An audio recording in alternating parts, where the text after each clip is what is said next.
सभी साथियों को मेरा नमस्कार। स्टडी टाइम में सभी का स्वागत है। लीजिए फिर आपके सामने उपस्थित हो गए। आइए साथियों, ये जानने की कोशिश करते हैं आखिर हम लोग इतिहास क्यों पढ़ते हैं। इतिहास एक बहुत महत्वपूर्ण विषय है और इतिहास पढ़ने से हमको अपने पुरखों की और अपने पूर्वजों की हमको जानकारी मिलती है। और अच्छी किताबों के पढ़ने से, स्टैंडर्ड किताबों के पढ़ने से हमको भूतकाल की जानकारी मिलती है। और जब तक हमें भूतकाल की जानकारी नहीं होती है तब तक हम भविष्य की दिशा निर्धारित नहीं कर सकते हैं। इसलिए साथियों, इतिहास का इतना बड़ा महत्व है कि आज सिविल सेवा में इतिहास के बहुत सारे क्वेश्चंस आते हैं। और भारत की कोई भी परीक्षा हो, जनरल स्टडी के पेपर में इतिहास का बड़ा महत्व है साथियों। और आधुनिक भारत के इतिहास का तो सबसे ज़्यादा महत्व है।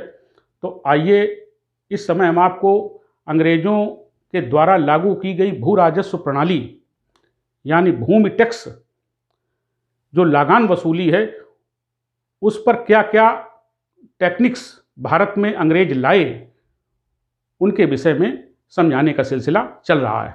पिछले वीडियो में मैंने आपको स्थायी बंदोबस्त यानी परमानेंट सेटलमेंट सिस्टम के विषय में बताया था।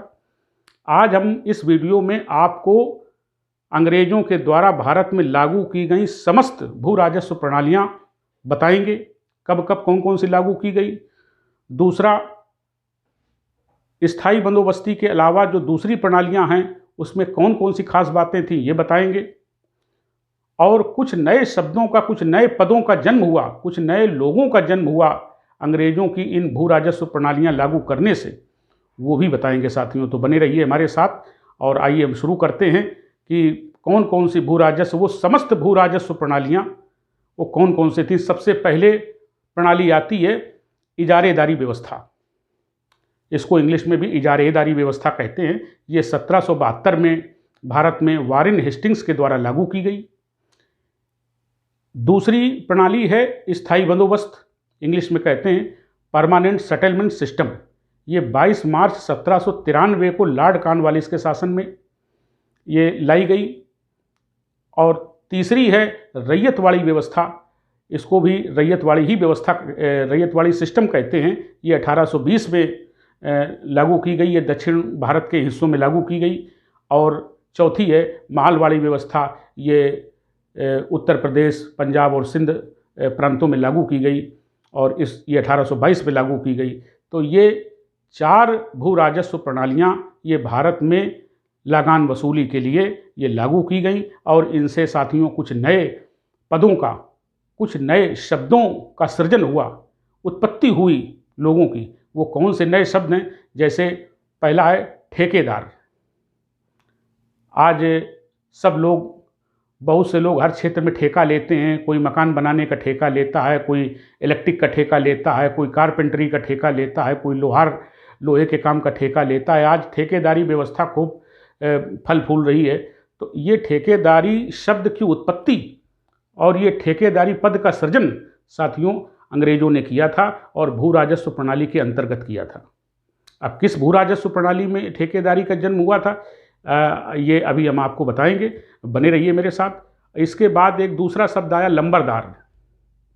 लंबरदार, जैसे लोग आज भी यदा कदा बहुत से साथी हमारे हंसी मजाक में मतलब अपने साथियों को कह देते हैं, आओ लंबरदार, कैसे हो? और लंबरदार सब ठीक है, आइए बैठिए लंबरदार। तो लंबरदार शब्द का उत्पत्ति इसकी कब हुई और इस पद का सृजन कब हुआ और ये पद कैसा था, इसको भी मैं आपको बताऊंगा। बने रहिए साथ में। और जमींदार, जमींदार तो आप जानते ही हैं, बहुत ढेर सारी पिक्चरें जमींदारों पर बन चुकी हैं, उनके अत्याचारों पर आधारित हैं। तो जमींदारी प्रथा तो का जन्म और इसकी उत्पत्ति शब्द की अंग्रेज़ों की भू राजस्व प्रणाली के माध्यम से हुई। तो आइए साथियों, ये जो कुछ नए शब्द मैंने आपको बताए, कुछ नए व्यक्ति बताए, इनको भी हम बताएंगे। आप अच्छी तरह जानते हैं कि पिछले वाले वीडियो में जो मैंने परमानेंट सेटलमेंट सिस्टम यानी स्थायी बंदोबस्त व्यवस्था जो थी वो मैं बता चुका हूँ। तो अब 3 भू राजस्व प्रणालियों के विषय में मुझे बताना बाकी है, जिसमें सबसे पहले वाली जो है वो इजारेदारी जो सिस्टम है उसको मैं बताने जा रहा हूँ। 1772 में केवल बंगाल में वारेन हेस्टिंग्स के शासनकाल में इसको लागू किया गया था साथियों, 1772 में बंगाल में। और इसकी दो खास बातें थी कि इसमें इसमें ठेका दिया जाता था, 5 वर्षों के लिए ठेका दिया जाता था। और ठेकेदारी में होता क्या था कि जब ठेका दिया जाता था तो बोली लगाई जाती थी, और जो ठेकेदार सबसे बड़ी बोली लगाता था अंग्रेज उसको जो भूखंड का हिस्सा है जिस पर बोली लगाई जा रही है उसका ठेका दे देते थे 5 सालों के लिए। तो 5 साल तक वो भूमि का स्वामी होता था और वो ठेके पर खेती कराता था, और किसानों से, इसमें किसानों का कोई स्वामित्व नहीं था, वो ठेकेदार की जिम्मेदारी होती थी कि वो लागान वसूल करे। तो ये इजारेदारी व्यवस्था थी, लेकिन इसमें अस्थिरता का माहौल बना हुआ था। बाद में 1777 में अंग्रेजों ने इसको 5 वर्षीय से घटा करके इसको प्रतिवर्ष कर दिया, यानी प्रतिवर्ष इसको ठेका देने लगे। अब इसमें हर 12 महीने तक मतलब एक व्यक्ति रहेगा जिसके पास ठेका है, और 12 महीने के बाद फिर वो बदल जाएगा। तो इसमें और अनिश्चितता का माहौल बन गया। अंग्रेज़ों को, कंपनी को ये नहीं मालूम है कि अगला ठेकेदार कौन होगा, वो कैसा है, बोली कितनी लगेगी, वसूली कितनी हो पाएगी। तो इसमें अनिश्चितता का माहौल बना रहता था, और इसीलिए ये जो सिस्टम था ये सबसे पहले लागू किया गया था अंग्रेज़ों के द्वारा। प्रथम बंगाल के गवर्नर जनरल वारेन हेस्टिंग्स के समय में लागू किया गया था, लेकिन ये सफल नहीं हो पाया, और कारण यही था कि इसमें बार बार ठेकेदार बदलता रहता था। और ठेकेदार शब्द की और ठेकेदार की उत्पत्ति जो हुई वो 1772 में इजारेदारी सिस्टम, ये जो भू राजस्व का था, इसी से साथियों हुई थी, जो मैंने अभी आपको थोड़ी देर पहले बताया था कि ये शब्द कहाँ से आया। तो इसीलिए साथियों आज सबकी जुबान पे होता है वो फलानी ठेकेदार हैं और वो फलानी चीज़ का ठेका लेते हैं, वो इसका ठेका लेता है, उसका ठेका लेते हैं। आखिर इस शब्द की उत्पत्ति कहाँ से हुई? तो साथियों 1772 ईस्वी में वारेन हेस्टिंग्स के शासनकाल में इजारेदारी सिस्टम के अंतर्गत जो भू राजस्व प्रणाली थी उस प्रणाली के तहत इस ठेकेदार शब्द का और इस पद का सृजन हुआ था, और व्यक्ति का मान लीजिए सृजन हुआ था ठेकेदार का। तो तब से ये ठेका, आज तो भारत में ठेके पर सब काम होते हैं, तो इसमें प्रतिवर्ष ठेका दिया जाने लगा। तो इसमें अनिश्चितता का माहौल बन गया। अब जो ठेका लेता था उसे मालूम है कि वो केवल 12 ही महीने के लिए ठेकेदार बना हुआ है, तो वो भूमि सुधारों पर कोई रुचि नहीं लेता था, और किसानों से लागान की वसूली ज़्यादा से ज़्यादा करता था, और कंपनी को भी वो सही ढंग से टैक्स वसूल करके नहीं देता था, कम ही देता था। तो जब किसानों के पास अपना कुछ है नहीं, जो वो मेहनत कर रहे हैं उनकी मेहनत का ज़्यादा से ज़्यादा आप वसूल कर रहे हैं और उनके ऊपर अत्याचार कर रहे हैं।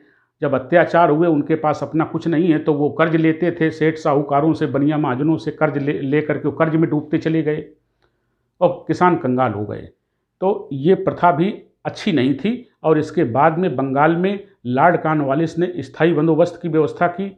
ये 30 सालों के लिए था, फिर आगे इसको पीढ़ी दर पीढ़ी इसको कर दिया गया। इससे जमींदार शब्द की उत्पत्ति हुई थी साथियों, जमींदार पद का सृजन हुआ था, और जमींदारों ने तो राया के साथ में, प्रजा के साथ में किस किस तरीके के अत्याचार किए, ये तो किसी से छिपा नहीं है। और इस पर तो बॉलीवुड भी इतना प्रभावित है कि बहुत सी पिक्चरें उसने जमींदारों के अत्याचारों पर बनाई हुई हैं, तो ये तो किसी से छिपा नहीं है। तो जमींदार शब्द की उत्पत्ति और जमींदारी प्रथा और जमींदार, ये सारी उत्पत्तियां स्थायी बंदोबस्त जब किया गया, भू राजस्व प्रणाली लाई गई, तब उससे इसकी उत्पत्ति हुई थी।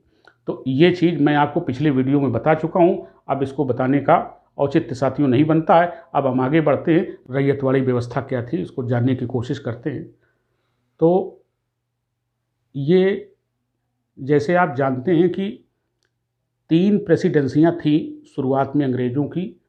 जब 1757 का युद्ध हुआ और उसमें अंग्रेज़ जीत गए प्लासी के युद्ध में, तो उसके बाद जो है मद्रास प्रेसिडेंसी, बम्बई प्रेसिडेंसी और बंगाल प्रेसिडेंसी। बंगाल प्रेसिडेंसी सबसे ज़्यादा महत्वपूर्ण थी, क्योंकि वहाँ से कंपनी का शासन संचालित होता था। और बाद में 1773 के एक्ट में आपने पढ़ा कि मतलब बम्बई और मद्रास के जो गवर्नर थे वो बंगाल के गवर्नर जनरल के अधीन कर दिए गए। तो अब देखिए, ये दक्षिण भारत की जो रैयतवाड़ी व्यवस्था है, ये दक्षिण भारत की यानी मद्रास प्रेसिडेंसी के मुख्य रूप से है, और ये सबसे पहले 1792 में ये रैयतवाड़ी व्यवस्था लागू की गई थी। और वहाँ मद्रास तमिलनाडु में एक 12 महल नाम का ज़िला है। तो 1792 में पहली बार एक ट्रायल के रूप में एक एक्सपेरिमेंट की नज़र से इसको वहाँ के 12 महल ज़िले में इसको लागू किया गया था 1792 ईस्वी में। और बाद में जो गवर्नर जनरल वहाँ का था वो थॉमस मुनरो था। और गवर्नर मद्रास का गवर्नर थॉमस मुनरो। और इनका जो कार्यकाल है वो 1819 से 1826 तक का ये उसमें माना जाता है। और इन्हीं के कार्यकाल में इसको कानूनी जामा पहनाया गया और 1820 तक आते आते इसको संपूर्ण मद्रास में लागू कर दिया गया। फिर इसको बम्बई में भी प्रेसिडेंसी में लागू किया गया और आसाम में भी लागू किया गया। तो ये कुल टोटल ब्रिटिश भूभाग के 51% हिस्से पर इसको लागू किया गया था, रैयतवाड़ी व्यवस्था को 51% भूभाग पर। यानी जो जितनी भी ये सिस्टम थे जो लागू किए गए भू राजस्व के, इनमें सबसे अधिक भूभाग पर रैयतवाड़ी व्यवस्था को लागू किया जाता है। और ज़्यादातर ये दक्षिण भारत में लागू रही साथियों। और ये चारों जो मैंने सिस्टम बताए भू राजस्व प्रणाली, भू राजस्व वसूल करने के चारों सिस्टम में ये सिस्टम जो रैयतवाड़ी का था ये सबसे ज़्यादा अच्छा हम इसको अपनी नज़र में कह सकते हैं। मेरा जो विश्लेषण है उस विश्लेषण में रैयतवाड़ी व्यवस्था सबसे अच्छी व्यवस्था थी और दक्षिण भारत के ज़्यादातर हिस्सों में इसको लागू किया गया। और आज आप देखिए कि वहाँ पर अभी कैसे अच्छी थी, मैं अभी आपको बताऊंगा कि किस प्रकार अच्छी थी। और वो देखिए संपन्न राज्य हैं। हालांकि संपन्न राज्यों में ये भी एक कारण है, ये ऐसा नहीं कि यही एक कारण है, लेकिन ये भी एक कारण है अन्य कारणों में से। तो वो राज्य संपन्न हैं। तो ये रैयतवाड़ी व्यवस्था वहाँ लागू की गई। और ये अच्छी क्यों है, मैंने इसको अच्छा क्यों कहा? अच्छी इसलिए है कि इसमें बीच में कोई बिचौलिया नहीं था।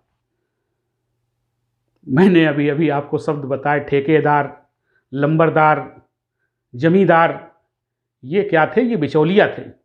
और बिचौलिया जहाँ होगा वहाँ वो रेट बढ़ेगा, महंगाई बढ़ेगी और शोषण भी होगा।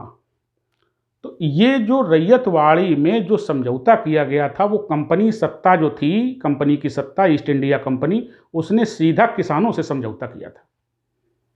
इसमें कोई बिचौलिया नहीं था। और किसानों को भूमि का मालिक बनाया गया। वो भूमि में रह सकते थे, निवास कर सकते थे, भूमि को खरीद सकते थे, भूमि को बेच सकते थे और भूमि को गिरवी भी रख सकते थे। ये भी साथियों ध्यान देने की बात है कि वो भूमि को गिरवी भी रख करके, अगर कोई उनको आर्थिक समस्या है तो अपनी ज़मीन को गिरवी रख करके अपना काम चला सकते थे। तो किसानों को इसमें भूमि का स्वामी माना गया। और इसमें टैक्स की दर इसमें 30% थी।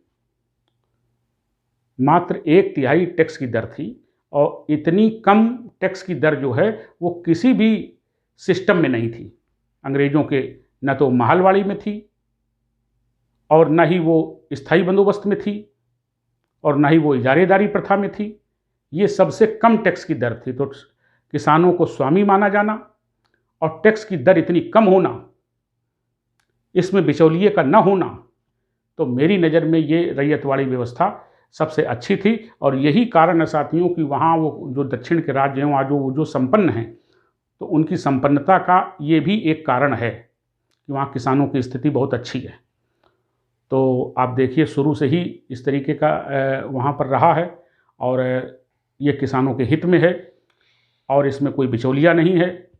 और इसको 1820 में इसको कानूनी जामा पहनाया गया। रैयत का मतलब होता है प्रजा, यानी इसमें ज़मीन का मालिक प्रजा को बनाया जा रहा है।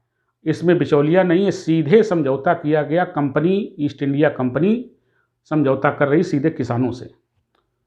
तो साथियों यहाँ एक बात और ध्यान देने की है कि ये कुल ब्रिटिश भूभाग के 51% हिस्से पर इसको लागू किया गया। और यहाँ पर परीक्षा की दृष्टि से बेहद इम्पोर्टेंट ये चीज़ मैं बताने जा रहा हूँ। रैयतवाड़ी व्यवस्था को कुल भूभाग के 51% हिस्से पर लागू किया गया था और जो स्थायी बंदोबस्त है उसको 19% हिस्से पर लागू किया गया था, बंगाल, बिहार, उड़ीसा। और महालवाड़ी जो व्यवस्था है जो उत्तर भारत की है, इसको लागू किया गया 30% हिस्से पर। तो 30, 19 और 51, ये आपका टोटल हो गया 100। तो ये चीज़ ध्यान, महालवाड़ी व्यवस्था आए तो 30% भूभाग पर, स्थायी बंदोबस्त आए तो 19% भूभाग पर, और रैयतवाड़ी व्यवस्था आए तो 51% भूभाग पर। हो गए 100, हिसाब किताब बराबर। तो ये यहाँ पर ये ध्यान देने की बात है कि किस व्यवस्था को कितने भूभाग पर लागू किया गया था। अब ये रैयतवाड़ी व्यवस्था के विषय में मैंने आपको एक्सप्लेन किया। अब आइए महालवाड़ी व्यवस्था पर चलते हैं। महालवाड़ी व्यवस्था के विषय में चलते चलते हम लोग जान लेते हैं, सभी भू राजस्व प्रणालियाँ हम लोग जान चुके हैं, महालवाड़ी रह गई है। तो आइए जानते हैं। सर्वप्रथम जो महालवाड़ी व्यवस्था है, इसका प्रस्ताव और इसका खाका जो प्रस्तुत किया था वो हाल्ट मैकेंजी ने किया था, 1819 में किया था। हाल्ट मैकेंजी ने सर्वप्रथम ये प्रस्ताव 1819 ईस्वी में किया था महालवाड़ी व्यवस्था को उत्तर भारत में लागू करने का। 1822 के रेगुलेशन एक्ट 7 के द्वारा इस महालवाड़ी व्यवस्था को कानूनी रूप प्रदान किया गया। अब इसका नाम है महालवाड़ी, यानी महाल का मतलब क्या होता है? महाल का मतलब उस समय एक पूरा का पूरा गांव होता था, तो पूरे के पूरे गांव को महाल कहते थे, महाल कहा गया। तो एक गांव में जो भी परिवार हों, 70 परिवार हैं, 80 परिवार हैं, 100 परिवार हैं, जो भी हों, तो वो एक महाल का नाम, उसको गांव को महाल कहा गया। अब उनमें रहने वाले जो किसान हैं उनकी ज़मीनें हैं। अब जितनी वो ज़मीन निर्धारित करेगी ईस्ट इंडिया कंपनी उस गांव की, तो उस ज़मीन का स्वामित्व व्यक्तिगत न होकर के सामूहिक होता था। यानी पूरे गांव के किसानों की वो सामूहिक रूप से ज़मीन है, लेकिन व्यक्तिगत रूप से किसी की नहीं है। उसमें हिस्सा नहीं बांटा गया है कि इतनी रामचरण की ज़मीन है और इतनी इनकी देवी दीन की ज़मीन है और इतने बीघा, इस तरीके से नहीं। एक पूरी का पूरी ज़मीन का एक हिस्सा है, भूखंड है, और उसमें गांव के सारे किसान उसमें काम करेंगे, उपज करेंगे, पैदावार करेंगे, और वो सभी की संपत्ति सामूहिक है, व्यक्तिगत नहीं है। अब समस्या ये है कि ये राजस्व जो है जमा कौन करेगा? सारे के सारे किसान तो नहीं शासन सत्ता के पास जाके जमा कर सकते हैं, कोई ना कोई व्यक्ति तो होना चाहिए। तो एक देखिए नए पद का सृजन होने जा रहा है, एक नए शब्द का सृजन होने जा रहा है जिसका नाम है लंबरदार। इस लंबरदार को पूरे गांव का मुखिया माना गया, इसको प्रधान माना गया। अब जाहिर सी बात है कि जिसको प्रधान बनाया जाएगा, मुखिया बनाया जाएगा, लंबरदार बनाया जाएगा, वो तो बड़ा प्रभावशाली आदमी होगा और किसी ऊंची जात का ही होगा। तो अब उसको मुखिया जो है उसकी ये जिम्मेदारी है, यानी लंबरदार पद। अभी मैंने थोड़ी देर पहले कहा था कि इतिहास पढ़ना चाहिए और नए नए शब्दों की, नए नए पदों की उत्पत्ति होगी। अब देखिए फिर एक नया पद आया लंबरदार का। तो अब ये बिचौलिए का काम करेगा। इसका काम क्या होगा कि ये गांव के सभी किसानों से राजस्व की वसूली करके और ये कंपनी को पहुंचाएगा, ये कंपनी को देगा। अब यहाँ भी बिचौलिया आ गया। अब ये चाहे लंबरदार इसको कह लीजिए, चाहे जमींदार कह लीजिए, एक ही बात है। एक गांव का प्रभावशाली आदमी ये बनाया गया है। तो यहाँ जमींदार भी इसको कह सकते हैं। उत्तर भारत में जमींदारी प्रथा थी, तो इसलिए इसको जमींदार भी कह सकते हैं, लंबरदार भी कह सकते हैं। तो इस तरीके से ये बिचौलिया जो है, ये लंबरदार, ये कंपनी को राजस्व देता था पूरे गांव की तरफ से। अब यहाँ देखने वाली बात ये है कि इसका परिणाम क्या हुआ इस व्यवस्था के, मालवाड़ी व्यवस्था के। पहला तो इसके दुष्परिणामों का कारण एक ये था कि इसमें दरें भू राजस्व की बहुत ज़्यादा थी। शुरुआत में 80% रखी गई, बाद में घटा के 66% कर दी गई, फिर डलहौजी ने इसको घटा करके 50% कर दिया गया। इतनी घटाने के बावजूद भी 50% दर जो है फिर भी ज़्यादा है। तो अधिक दर होने के कारण और किसानों का व्यक्तिगत कोई स्वामित्व तो नहीं है और दर भी हाई है, तो ऐसे में किसान की स्थिति बिगड़ गई। उसे कर्ज लेना पड़ता था और कर्ज लेने के चक्कर में उस सेठ साहूकारों के चुंगल में किसान फंसते चले गए। दूसरा, ये जो बिचौलिया था, ये बिचौलिया रुपया देता था जाकर के कंपनी को। जो आदमी रुपया देने जाएगा तो कंपनी की नज़र में तो बहुत भला आदमी है, तो इधर किसानों से तो वो वसूली करता था और कंपनी को वसूल करके देता था, तो कंपनी का तो भक्त बन गया, उसका शुभ चिंतक बन गया, लेकिन किसानों का शोषक ये बना रहा। किसानों का शोषण करता रहा, किसानों पर अत्याचार भी करता रहा, उन पर दबाव भी डालता था। तो इस प्रकार से आपने देखा कि ये किस प्रकार से ये जमींदार लोग, लंबरदार लोग ये अंग्रेजों को फायदा पहुंचाते रहे और किसान किस तरीके से मेहनत करने के बावजूद भी उसकी स्थितियां नहीं सुधरी और वो बिगड़ती चली गईं। आज भी किसान गरीब है और जबकि उसका देश के निर्माण में उसका बहुत बड़ा योगदान है और आज भी किसान आंदोलन सड़कों पे हावी है, चल रहा है और उनकी कोई सुनने वाला नहीं है साथियों। तो ये मैंने चारों व्यवस्थाएं आपको बताई जो अंग्रेज़ों के द्वारा लागू की गई। अब ये भू राजस्व प्रणाली का जो सिस्टम है वो हम ख़त्म करते हैं। सभी प्रणालियां मैंने अपने 2 वीडियो के माध्यम से आपको बताई हैं और परीक्षा की दृष्टि से और सामान्य व्यक्ति भी इसको देख सकते हैं, सुन सकते हैं, समझ सकते हैं कि क्या वास्तविकता थी उस समय। और अब ये वीडियो समाप्त करते हैं साथियों। अब मुझे आज्ञा दीजिए। नमस्कार।